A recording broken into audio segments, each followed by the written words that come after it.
The silence of the 37th floor was a living thing. It had a weight, a texture, a low hum that vibrated just beneath the range of hearing, felt more in the bones than in the ears. For 3 years, this silence had been my most constant companion, the backdrop to a life lived in shades of gray and architectural white. My world was one of clean lines, right angles, and the quiet satisfaction of a perfectly rendered blueprint under the glow of my monitor. It was a world I had meticulously designed for myself, one where emotion was a variable best left unaccounted for, a messy complication that could compromise the structural integrity of a well-ordered existence. I told myself I was content. I told myself I was focused. I told myself loneliness was simply the price of ambition. Most nights, I was the last one here. The senior partners had long since retreated to their sprawling suburban homes, the junior associates to their noisy downtown bars. I remained, a solitary ghost haunting the glass and steel shell of Sterling and Croft, chasing a perfection that always seemed to hover just beyond the next revision. My desk was an island in a sea of darkened workstations, the city lights of Chicago a glittering, indifferent tapestry outside my floor-to-ceiling window. It was in these quiet, sterile hours that my carefully constructed world would develop hairline fractures, and a profound sense of isolation would seep in like a slow, cold draft. And it was in these hours that I would see him. His name was Marcus. I only knew that from the small, embroidered patch on his gray work shirt. He was the night janitor, one of a team, but he was the one assigned to our wing. He moved with a quiet, unhurried economy that I, a man who measured life in billable hours and frantic deadlines, found both baffling and hypnotic.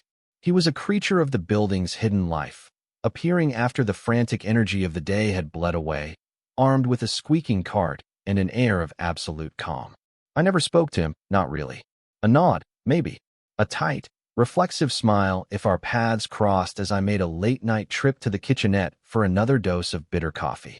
He would always nod back, his expression unreadable, his eyes, a deep, quiet brown, registering my presence for a fleeting moment before moving on. He was tall, built with a solid, unassuming strength that was evident in the broad set of his shoulders and the steady way he handled the heavy floor buffer. He had dark hair, usually hidden under a nondescript baseball cap, and a jaw that could have been carved from granite. I told myself my observations were purely academic, the idle musings of a tired mind. A lie, of course, one of many I had become adept at telling myself. The truth was, the sight of him was the only unpredictable element in my rigidly scheduled life. He was a disruption to my monastic solitude, a brief, recurring character in my one-man play. I found myself listening for the distant rumble of his cart, the rhythmic squeak of his mop against the polished concrete floors. His presence was a subtle shift in the atmosphere, a grounding, earthy scent of pine cleaner, and something else, something warm and distinctly masculine that I could never quite place, that would cut through the sterile, recycled air. I had constructed an entire narrative for him in my head. He was straight, obviously. Probably had a wife, a couple of kids, a life filled with little league games and backyard barbecues. All the normal, messy, vibrant things I observed from a safe, architectural distance. This assumption was my shield. It kept my fascination manageable, categorizing it as a harmless, aesthetic appreciation, like admiring a well-designed building or a piece of classical sculpture. It was safe. It was impersonal. It kept him at a distance where he couldn't possibly see the pathetic, lonely yearning in my own eyes. Tonight was worse than usual. The Atherton Project, a monstrously complex museum design, was due for its final review in the morning. A flaw had been discovered in the HVAC schematics at the 11th hour, a tiny, insignificant error that had a cascading effect on 3 other systems. For the past 6 hours, I had been hunched over my screen, my eyes burning, my mind a tangled mess of ductwork and load-bearing calculations. The satisfaction of finally solving the puzzle had been immediately replaced by a bone-deep exhaustion that made the world feel blurry and distant. It was nearly 2 in the morning. The building was a tomb. I packed my satchel, the scrape of my chair legs on the floor sounding like a gunshot in the oppressive quiet. As I headed for the elevator bank, I saw a notice taped to the brushed steel doors, out of service for scheduled maintenance. 1 a.m. to 5 a.m. A low groan escaped my lips. Of course, The universe, in its infinite wisdom, had decided my penance for the HVAC error was a 37-flight descent on foot. I pushed open the heavy steel door to the emergency stairwell. The air inside was different, cooler, smelling of concrete dust and faint, metallic paint. The sound of my own breathing seemed unnervingly loud. I took the first step down, my hand brushing against the cool, smooth metal of the railing. The door swung shut behind me, the latch clicking with a heavy finality, plunging the landing into the dim, yellowish glow of a single caged bulb. And there he was. He was on the landing below, leaning against the wall, a rag in his hand. He wasn't cleaning. He was just standing there, watching the door I had just come through. For a terrifying, heart-stopping second, I thought he was waiting for me. It was an absurd, narcissistic thought, and I dismissed it as a symptom of my fatigue. He had probably just been on a break. He straightened up as I began my descent, his movements fluid and unhurried. He didn't seem surprised to see me. He simply watched me approach, his face cast in the stark shadows and pale light of the stairwell. Up close, I could see the fine lines around his eyes, the dark stubble that shadowed his jaw. That scent I could never place was stronger here, a mix of faint cologne, sandalwood, maybe, and the clean, simple smell of soap. It was intoxicating. Working late, he said. It wasn't a question. His voice was a low, pleasant rumble that the concrete walls seemed to absorb and amplify. It was the first time he'd ever spoken more than a single word to me. Yeah, I managed, my own voice sounding thin and reedy. Big deadline. I tried for a casual smile, but my face felt stiff and unnatural. I felt exposed under his steady gaze, stripped of the professional armor of my suit and my corner office. Here, in this liminal space between floors, I was just a tired man in a wrinkled shirt. And he was just a man. A very large, very calm man who was looking at me with an intensity that made my stomach flutter. Always a deadline, he murmured, a faint hint of something, amusement, sympathy, in his tone. He gave a slight nod, a gesture of concession, and stepped aside to let me pass. As I moved past him, my shoulder brushed against his arm. It was a fleeting, insignificant contact, but it felt like an electric shock. The muscle beneath his thin work shirt was hard as rock. I could feel the warmth of him through the fabric, a sudden, startling burst of life in the cool, dead air. My breath hitched. I hurried my pace, suddenly desperate to put distance between us, to escape the unnerving intimacy of the small landing. My heart was hammering against my ribs, a frantic, panicked bird trapped in a cage. It was ridiculous. He was just the janitor, a man doing his job, a man who had spoken 2 sentences to me. But as my dress shoes clicked in anxious rhythm on the concrete steps, I couldn't shake the feeling that something had just shifted, that a carefully drawn line had been irrevocably blurred. I didn't look back. I couldn't. I just kept descending, floor after floor, the image of his quiet, knowing eyes burned into the back of my mind. The encounter in the stairwell left a crack in my composure. For the next week, I became a student of avoidance. I forced myself to leave the office at a reasonable hour, bundling up my work and taking it home to my sterile apartment, where the silence was thinner, less absolute. I took the elevators, resolutely turning my back on the heavy steel door that led to the stairwell. I told myself it was about efficiency. I told myself I was too tired to deal with 37 flights of stairs. Lies. All of them. The truth was, I was afraid. I was afraid of that feeling, that jolt of awareness, that sudden, terrifying sense of being seen. Marcus had looked at me not as a fixture of the office, another piece of high-end furniture, but as a person. And his gaze had stirred something dormant within me, something I had spent years carefully burying under layers of professional detachment and self-imposed isolation. It was easier to hide in my corner office, to be the ghost of the 37th floor. It was safer, but the building had begun to feel different. My quiet sanctuary now felt charged with a low-grade tension.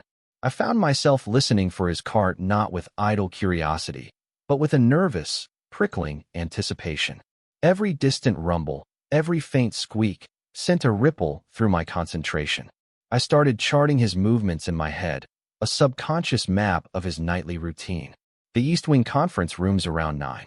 The kitchenette and break area around 10:30. Our wing, my wing, sometime after midnight. I was becoming obsessed. I knew it. The way I would pause, my pen hovering over a blueprint, straining to hear the whisper of his presence down the hall. The way my eyes would flick to the polished floor, looking for the telltale sheen of a freshly mopped surface. It was madness.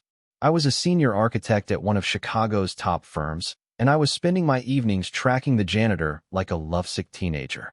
The internal sarcasm was my only defense against the sheer absurdity of it all. One evening, I was cornered. My boss, Mr. Sterling himself, a man whose personality was as sharp and unforgiving as the buildings he designed, had called me into his office at 7 p.m. for an informal chat that turned into a 2-hour interrogation about the Atherton project's budget overruns. By the time I escaped, my nerves were frayed raw. I was exhausted, agitated, and all I wanted was to go home. I jabbed the elevator button repeatedly, a useless gesture of my frustration. The doors remained stubbornly closed. A small, handwritten sign was taped below the panel, temporarily out of service. My heart sank. Not again. It felt like a conspiracy. Resigned, I trudged toward the stairwell. I pushed the door open with a sense of grim inevitability, half expecting, half dreading to see him there. The landing was empty. A wave of something akin to disappointment washed over me, so sharp and unexpected that it stole my breath. It was immediately followed by a wave of relief. I was alone. I could descend in peace, without the unnerving presence of his quiet gaze. I was about 10 floors down when I heard it. A soft, rhythmic thudding from below. I slowed my steps, my curiosity overriding my desire to flee. As I rounded the landing for the 26th floor, I saw him. The door to the office level was propped open with a small rubber wedge, and he was inside, just beyond the threshold, rhythmically buffing the floor with a long-handled machine.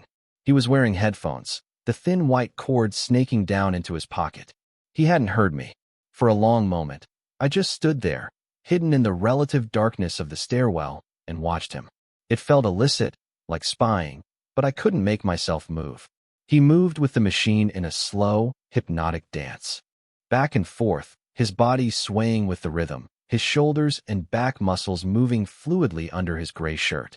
He was completely absorbed in the task, his face relaxed in concentration. A stray lock of dark hair had escaped his cap and fallen across his forehead. Without the weight of his unreadable gaze on me, I could truly look at him.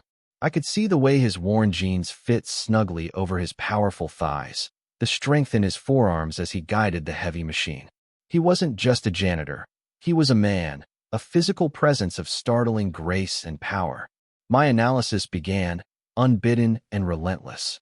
I am an architect. I understand form, function, the elegant interplay of stress and support. I saw the clean, strong line of his jaw, the solid column of his neck. I saw the inherent balance in his posture, the way he carried his own weight with an easy, unconscious confidence. He was a structure built to last, solid and dependable. My own body felt flimsy and insubstantial by comparison, a thing of soft flesh and anxious energy, all sharp angles and awkward gestures. He switched off the machine, the sudden silence jarring. He pulled the headphones from his ears, letting them hang around his neck. He ran a hand over his face, sighing softly, then bent to unplug the machine. It was such a simple, human gesture, but it felt intensely intimate.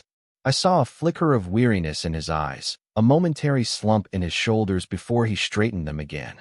In that moment, he wasn't the stoic, unreadable man from my imagination.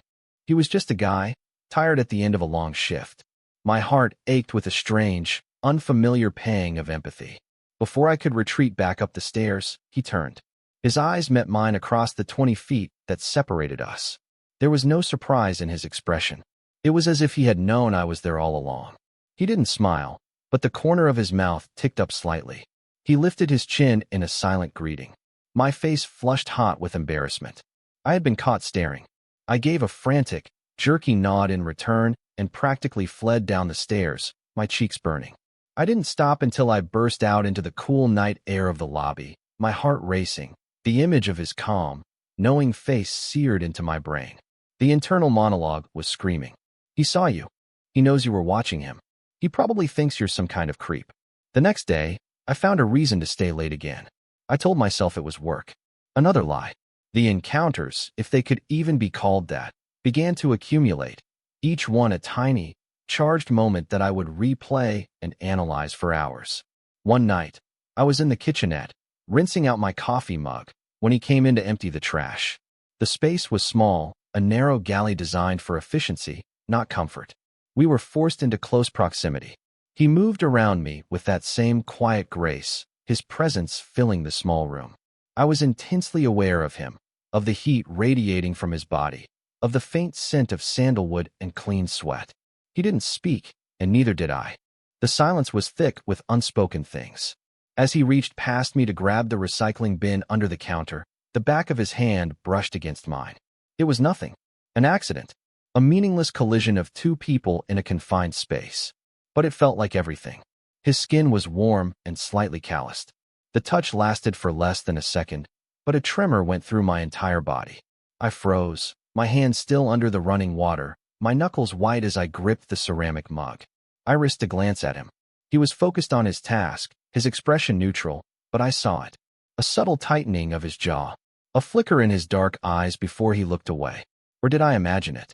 My mind became a courtroom, my overthinking nature the prosecuting attorney. Exhibit A, the lingering gaze in the stairwell. Exhibit B, the knowing nod. Exhibit C, the alleged meaningful touch. I was the defense, cross-examining my own perceptions. It was just a glance. He was just being polite. It was an accident. But the jury, my gut, was already convinced. Something was happening here. Something quiet and terrifying and thrilling. A week later, the final piece of evidence was submitted. I was walking down the main corridor toward the exit. It was late, the hallway lit by the alternating pools of light from the overhead fixtures. I saw him up ahead, coming toward me, pushing his cart. The corridor was wide, easily 10 feet across. There was plenty of room for both of us. As we drew closer, I instinctively moved to my right, hugging the wall of glass-fronted offices to give him a wide berth. It was my default setting. Make myself smaller, stay out of the way, don't impose. I kept my eyes fixed on a point on the far wall, preparing my standard non-committal nod. But Marcus didn't stay in the center of the hall. He angled his cart, and himself, slightly toward my side. Toward me. I am here now. My feet are planted on the polished floor, but I am not moving. I am watching him approach, and the hallway seems to shrink, the air growing thick and heavy. Why is he walking over here? He gets closer. Close enough that I have to stop walking or we will collide. He stops too, his cart acting as a partial barrier between us. He looks down at me, and that small, almost smile is back. Leo, he says. My name. He said my name. My heart does a painful, stuttering leap in my chest. How does he know my name? I don't wear a name tag. It must be on my office door. Of course, it's on my office door. But hearing it from his lips, in that low, resonant voice, sends a shockwave through my system. It makes it real. I'm not just the guy in the corner office. I am Leo. Marcus. I reply, my voice a dry whisper. He just nods, his eyes holding mine. He is standing so close. Too close for a casual encounter between colleagues. I could reach out and touch him. The thought is so vivid, so powerful, that I have to curl my fingers into a fist to keep them from moving. He shifts his weight, and his hand comes up to rest on the wall just behind my shoulder, caging me in. It's not a threatening gesture. It's casual, possessive. He leans in a fraction of an inch, and his voice drops even lower, a conspiratorial murmur. You drop this, he holds out his other hand. Resting in his palm is my favorite fountain pen, a sleek, silver lammy I thought I had lost weeks ago. I stare at it, dumbfounded. I thought it was gone. I stammer. Where did you find it? Rolled under the radiator in your office, he says. Found it a couple weeks back. Kept forgetting to give it to you a couple of weeks. He's had my pen for a couple of weeks. He could have left it on my desk. He could have given it to the receptionist. But he didn't. He kept it. He waited to give it to me himself. The implication of that choice hangs in the air between us. I reach out to take it, my fingers trembling slightly. As I lift the pen from his palm, my fingertips brush against his skin. This time, it's not an accident. I feel it. The deliberate, lingering contact. His skin is warm, the calluses on his palm are rough, pleasant friction against my own soft skin. I look up from our hands to his face. His eyes are dark, intense, and they are searching mine for something. A reaction. A sign. I give it to him. I let him see the surprise, the confusion, the dawning, terrifying hope in my own eyes. I don't look away. I don't retreat behind my mask of polite indifference.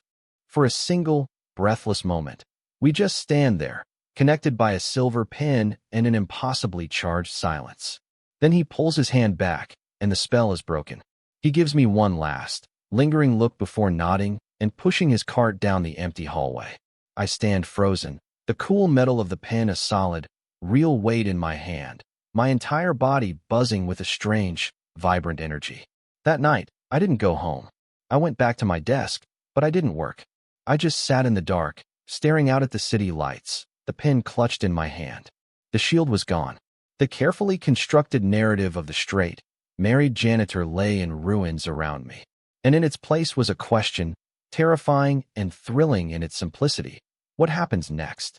The false fire alarm was the hammer that shattered the fragile glass of our unspoken arrangement.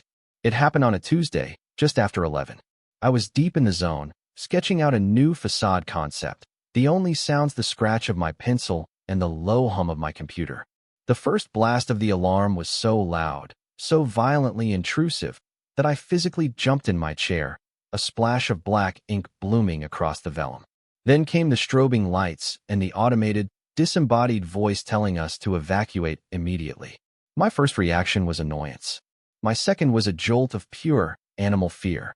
The building was old, retrofitted with modern systems, but you always heard stories.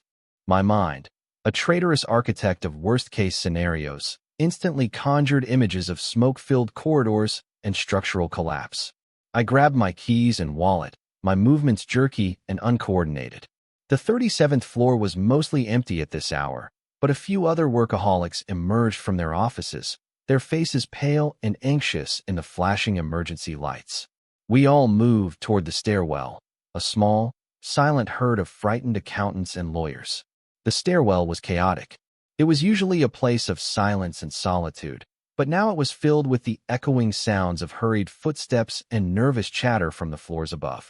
People were descending in a steady, anxious stream. The air was thick with the scent of perfume, stale coffee, and collective fear. I hated crowds, hated the feeling of being pressed in, of losing my personal space. My own anxiety began to spike, my breathing growing shallow. I am being pushed, jostled. The press of bodies is overwhelming. My carefully ordered world has devolved into a panicked mob. I need air. I need space. And then, through the chaos, I saw him. Marcus was coming up the stairs, against the tide of evacuees. He was moving with a calm, purposeful stride that seemed to part the sea of panicked people. He wore a bright orange safety vest over his work shirt, and he was speaking into a walkie-talkie clipped to his shoulder. He was part of the building's emergency response team. Of course he was. He was the calm in every storm. He saw me almost immediately. His eyes scanned the crowd and locked onto mine with an unnerving precision. He changed his trajectory, moving toward me, his expression unreadable but intense. He reached my side and his hand clamped down on my upper arm, a solid, grounding weight. "You okay?" he asked, his voice low but easily audible over the din. "Fine." I lied, my voice tight. "Just a lot of people." He seemed to understand immediately. His grip on my arm tightened, not painfully, but reassuringly. "Stick with me," he said. It wasn't a suggestion, it was a command. He began to guide me down the stairs, his body acting as a shield, creating a small pocket of space around me in the crush of people. He didn't let go of my arm. We moved like that for 10 floors, a strange, silent island in the stream of noise and fear. I focused on the feeling of his hand on my arm, the solid presence of him beside me. It was an anchor. My panic began to recede, replaced by a profound, almost dizzying sense of safety. He was protecting me. The realization hit me with the force of a physical blow. This man, this practical stranger, was instinctively, unthinkingly, protecting me. We finally spilled out into the lobby, and then onto the street, into the cool, damp night air. The street was a mess of fire trucks, police cars, and clusters of evacuated office workers huddled on the sidewalk, their faces illuminated by the flashing red and blue lights.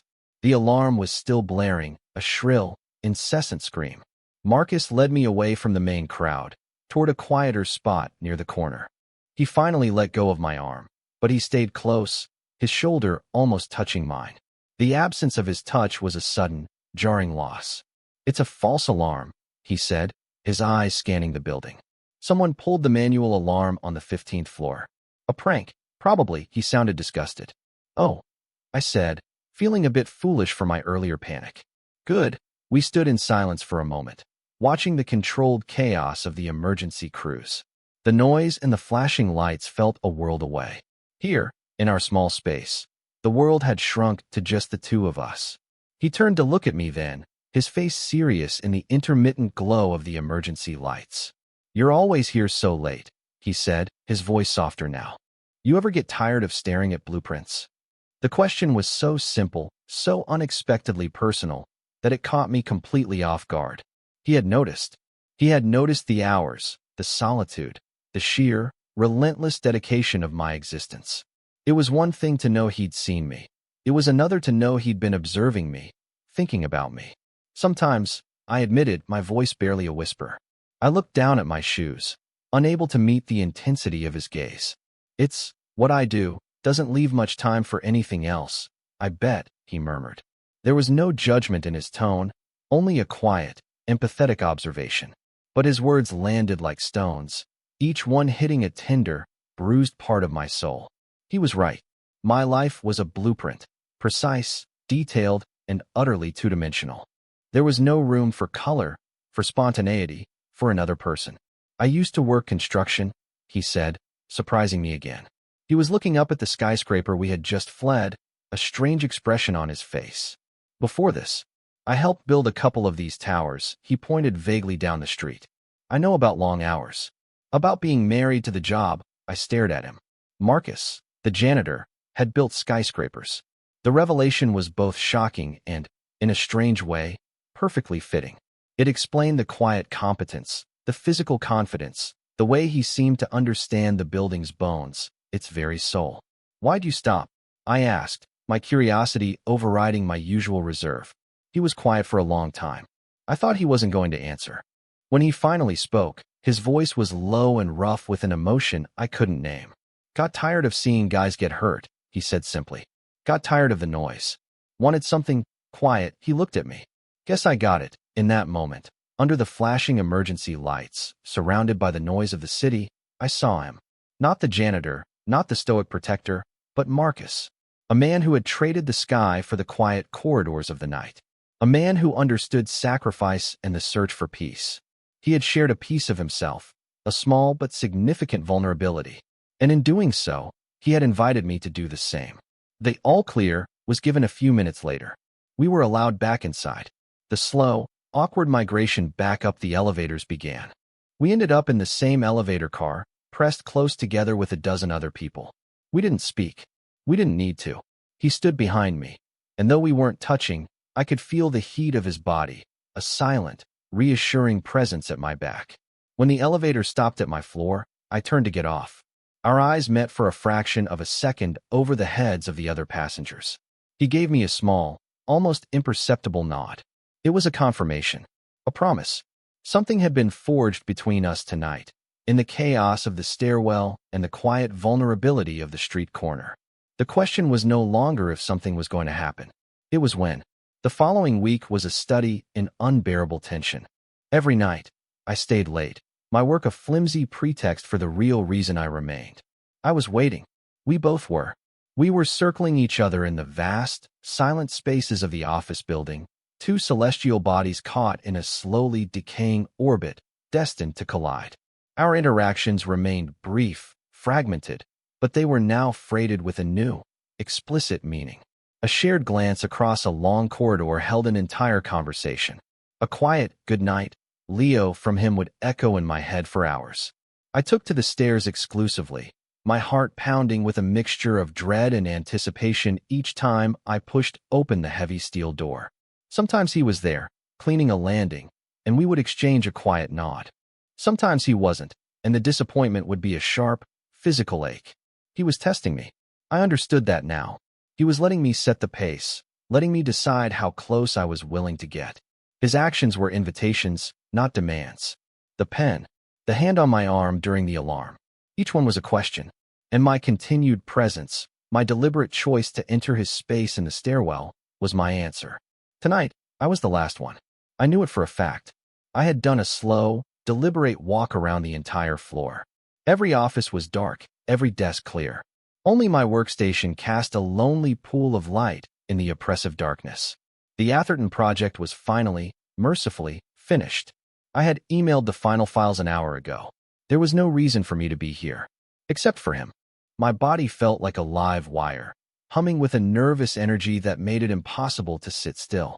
I packed my bag with slow, deliberate movements, my mind strangely calm.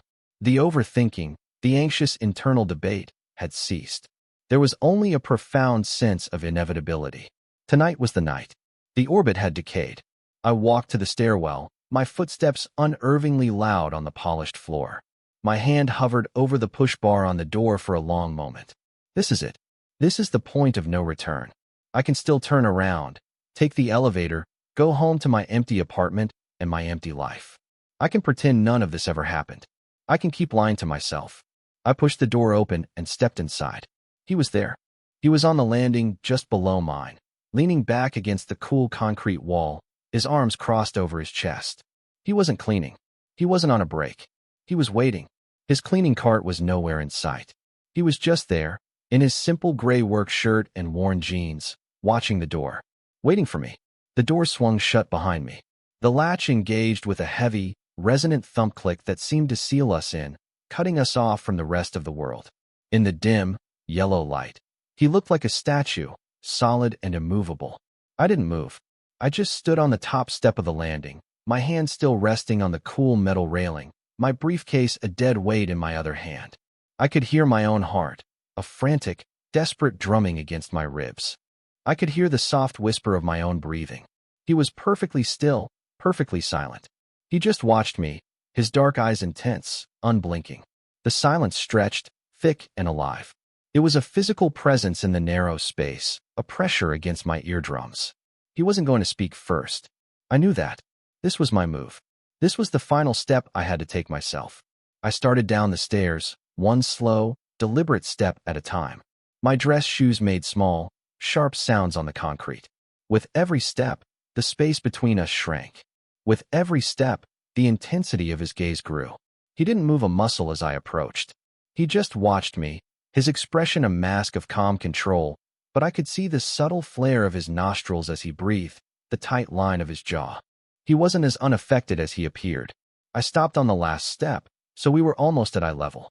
We were less than 2 feet apart. I could feel the heat coming off his body. I could smell the sandalwood of his cologne, the clean scent of his skin. It filled my senses, overwhelming the sterile smell of the stairwell. "Marcus," I said, and I was shocked by how steady my voice sounded. He just nodded, his eyes never leaving mine. "What are you doing?" I asked, the question a soft breath in the quiet space. It was the question that had been screaming in my mind for weeks. "What is this? What do you want?" He finally moved. He pushed himself off the wall with a slow, fluid motion. He took the single step that closed the remaining distance between us. He was standing on the landing now, and I was on the step above, forcing him to look up at me slightly. He was so close I could see the flecks of gold in his dark brown eyes. He lifted a hand, and for a terrifying second, I thought he was going to push me away. Instead, his fingers brushed against my cheek, his touch shockingly gentle. His thumb stroked slowly along my jawline, the rough pad of his skin sending a shiver through my entire body. My breath hitched in my throat. "Waiting for you," he said, his voice a low, rough murmur that vibrated through me. "I've been waiting for you to stop running." My carefully constructed composure shattered into a million pieces. The fear, the hope, the weeks of pent-up yearning. It all crested in a single, overwhelming wave. My eyes burned with unshed tears. "I don't know how," I whispered, the confession torn from the deepest part of me. "I'm not. I don't." "I know," he said softly, his gaze full of a startling, profound understanding. "It's okay. Let me." And then he leaned in and kissed me. It wasn't a tentative, questioning kiss. There was no hesitation. It was a kiss of absolute certainty, of pent-up need and profound relief. His lips were firm and warm, and they claimed mine with a possessive gentleness that made my knees weak. His other hand came up to grip my hip, his fingers digging slightly into the fabric of my trousers, pulling me closer, steadying me. I made a small, broken sound in the back of my throat, a sound of surrender. My briefcase clattered to the floor, forgotten. My hands came up to grip his shoulders, holding on to him as if he were the only solid thing in a collapsing world. I kissed him back, all my confusion and fear and desperate longing pouring into the kiss. It was clumsy and desperate and utterly perfect. It tasted of coffee and mint and him. It was the taste of a truth I had been denying for years. It was the feeling of coming home to a place I never knew I was searching for. He deepened the kiss, his tongue tracing the seam of my lips, a silent, patient request. I parted them for him without a second thought. The first touch of his tongue against mine sent a bolt of pure, unadulterated pleasure through me, so intense it made me gasp. He explored my mouth with a slow, deliberate confidence that was both overwhelming and incredibly reassuring. He was leading, and for the first time in my life, I was content to follow. He was mapping me, learning me, and I was learning him in return. The rough texture of his stubble against my skin, the solid strength of his shoulders under my hands, the low groan that rumbled in his chest when I pressed myself closer to him. Every sensation was new, vivid, and overwhelmingly real. This wasn't a fantasy I had constructed in my head. This was happening. This was Marcus. And he was kissing me in the dim, quiet solitude of the emergency stairwell. When he finally pulled back, we were both breathless. He rested his forehead against mine, his eyes closed. His hand was still on my cheek, his thumb stroking back and forth in a soothing, hypnotic rhythm. I could feel his heart hammering against his ribs, a frantic rhythm that matched my own. "Leo," he breathed, my name a prayer on his lips. I couldn't speak. I just kept my eyes closed, memorizing the feeling of his forehead against mine, his hand on my face, his scent filling my lungs. I was afraid that if I opened my eyes, he would be gone, a figment of my exhausted, lonely imagination. "Look at me," he murmured. Slowly, I opened my eyes. He was right there, his face inches from mine. The unreadable mask was gone. In his eyes, I saw everything he hadn't said. I saw the same yearning, the same uncertainty, the same profound, earth-shattering relief that I felt. He wasn't a fantasy. He was real, and he was here, with me. The stairwell, once a symbol of my descent into loneliness, had become a sanctuary. The silence, once a companion to my isolation, was now filled with the sound of our breathing, a shared, intimate rhythm. The click of the door latch had not been an ending. It was a beginning. I woke the next morning to the insistent, merciless beeping of my alarm clock. For a disoriented moment, I was adrift, caught between a dream and reality. The memory of the stairwell, of Marcus's lips on mine, of the solid weight of him against me, came rushing back with the force of a tidal wave. My eyes snapped open. I was in my own bed, in my own sterile apartment. Alone. A cold, sickening dread washed over me. Did I dream it? Was it a hallucination brought on by exhaustion and weeks of obsessive pining? I sat up, my heart pounding a frantic, anxious rhythm. The apartment was silent, the morning light filtering weakly through the blinds. There was no sign of him. No note. Nothing. We had stayed in the stairwell for what felt like hours, though it was probably only 20 minutes. We hadn't talked much. There had been more kisses, slower this time, deeper, more exploratory. There had been touches, his hands tracing the line of my back, my own hands tangled in the soft hair at the nape of his neck. It had been a conversation without words, a confirmation of a mutual, unspoken truth. When we finally parted, it was with a last, lingering look on the loading dock. He had watched me walk to my car, his face unreadable once more in the harsh sodium lights. I had driven home in a daze, my lips still tingling, his scent still clinging to my clothes. Now, in the cold light of day, it all felt impossibly fragile, unreal. The doubts began to creep in, insidious and poisonous. Maybe it was a mistake, a moment of madness for both of us. He was probably regretting it right now, mortified that he had kissed his boss, or at least, a senior figure from the firm that employed his company. He would avoid me. He would pretend it never happened. The thought was a physical pain, a sharp, twisting ache in my chest. I went through the motions of getting ready for work in a fog of anxiety. Every choice felt monumental. What should I wear? Should I go in early? Late? Should I take the stairs or the elevator? The elevator. Definitely the elevator. I couldn't face the stairwell. I couldn't face him. I was a coward. The realization settled in my stomach like a lead weight. After everything, after that moment of pure, unadulterated honesty, I was already retreating, running back to the safety of my shell. The day at the office was a special kind of hell. I couldn't focus. The numbers and lines on the blueprints swam before my eyes, meaningless squiggles. Every time someone walked past my office door, I jumped. Every distant rumble from the hallway, I was certain it was his cart. I was a wreck, a bundle of exposed nerves and second guesses. I replayed every second of our encounter, analyzing it, dissecting it, searching for signs of regret on his part that I might have missed. I found none, but my anxiety supplied them for me. By 5 o'clock, I couldn't take it anymore. I packed my bag, desperate to escape the building that had overnight become a source of both ecstasy and exquisite torture. I would go home. I would pour a large glass of whiskey, and I would try to forget. It was a lapse in judgment. That's all. We would go back to being strangers who shared a nod in the hallway. The thought made me feel hollowed out, empty. I walked to the elevator bank, my eyes fixed on the floor, my shoulders hunched. I didn't want to see anyone. I didn't want to talk. I just wanted to disappear. I pressed the down button and waited, my stomach churning. Leo, his voice. My head snapped up. He was standing there, by the far wall, near the windows overlooking the city. He wasn't in his work uniform. He was wearing a pair of dark jeans and a simple, charcoal gray t-shirt that stretched across his broad chest. His hair was damp, as if he'd just showered. He looked different, younger, softer, without the utilitarian uniform. He looked like a man who was waiting for someone. He was waiting for me. My breath caught in my throat. I couldn't move. I just stared at him, my mind a complete blank. The elevator chimed, its doors sliding open with a soft whoosh. I didn't even register it. He pushed off the wall and walked toward me, his movements as calm and deliberate as ever.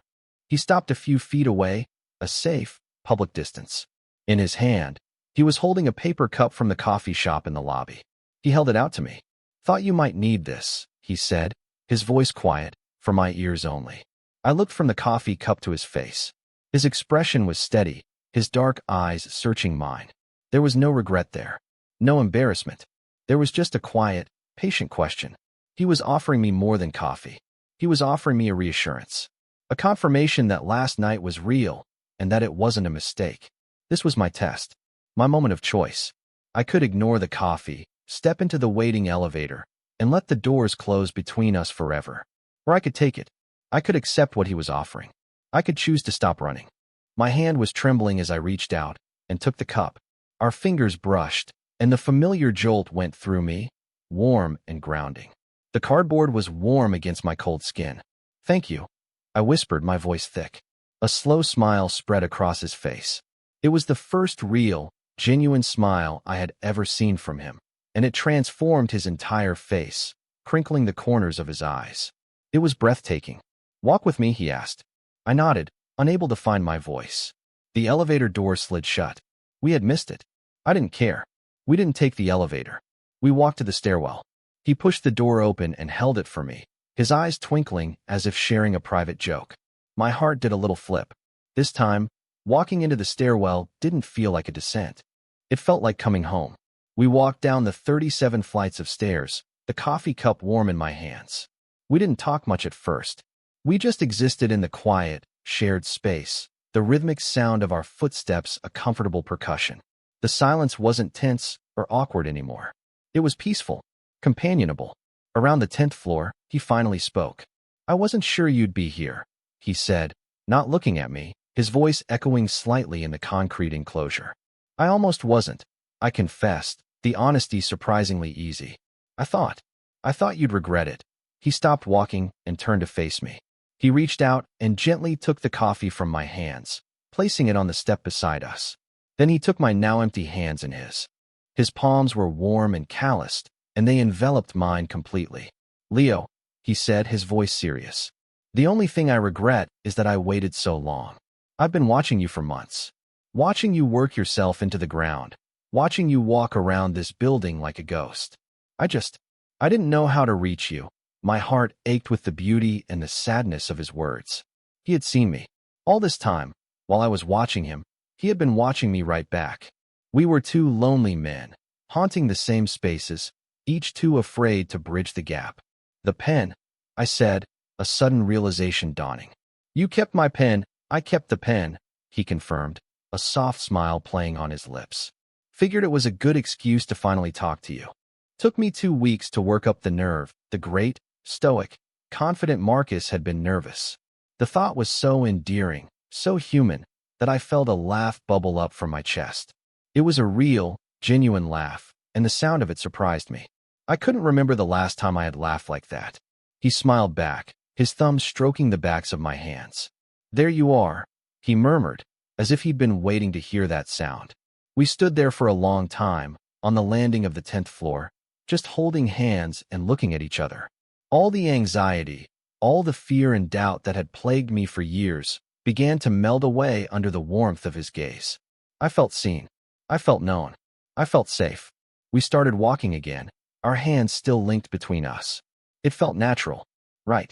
We emerged from the stairwell into the bustling lobby, but we didn't let go. We walked out into the crisp evening air, past the crowds of commuters, past the river of yellow cabs. We were in our own world. He led me to a small, quiet park overlooking the river, a hidden green space I had never known existed, tucked between two massive glass towers.